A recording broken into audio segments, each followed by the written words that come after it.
The commitment was contained in a speech read on behalf of President John Mahama at the launch of a television series which seeks to reach women with relevant maternal health information, dubbed the Maternal Health Channel. According to CEO of Creative Storm Network, Dr. Kwesi Owusu, Ghana's figures on lives lost through childbirth is among the highest in the world. The program, the Maternal Health Channel, tells the story of an expectant mother who was admitted over 4 days but lost her life while delivering her baby at the Keta Hospital. She died from excessive bleeding.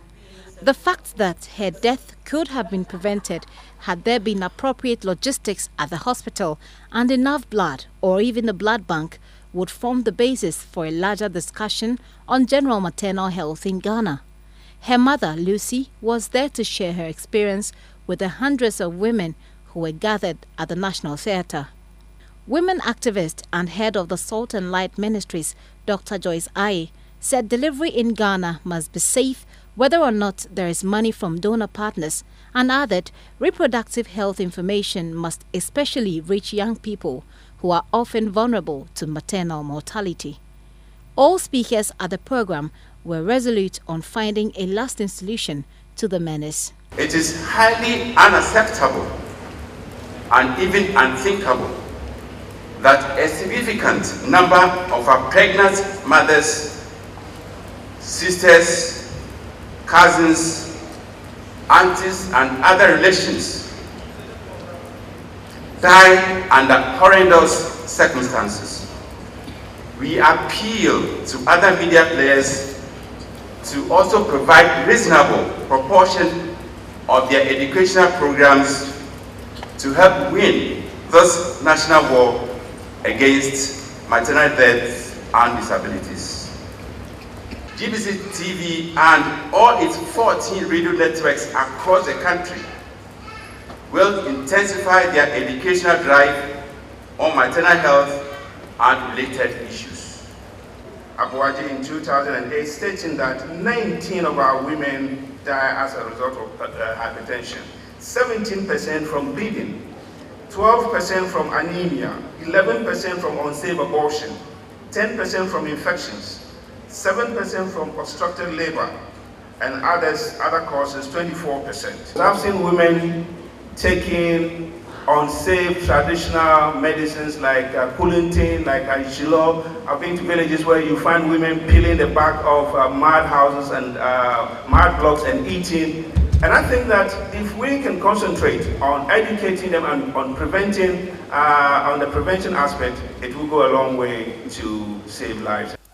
That means that today, Wednesday, 13 February, 10 women in Ghana will die because of their pregnancy and delivery.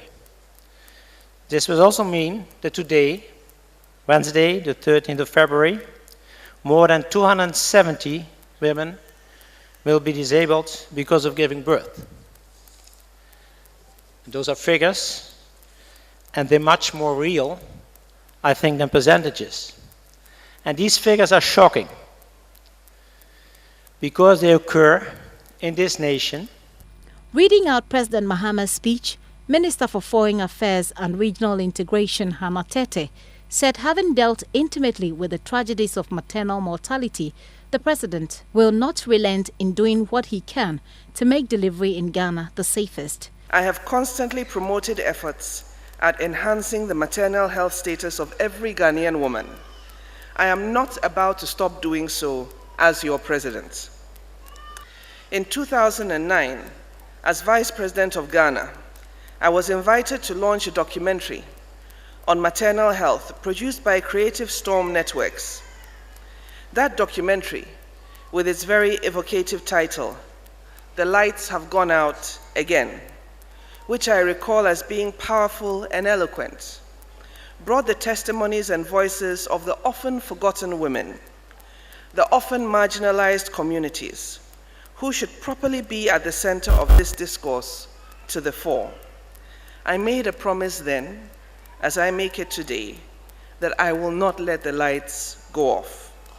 Symbolic candles were lit in memory of millions of lives lost through maternal-related deaths. Each, they said, represented a life lost.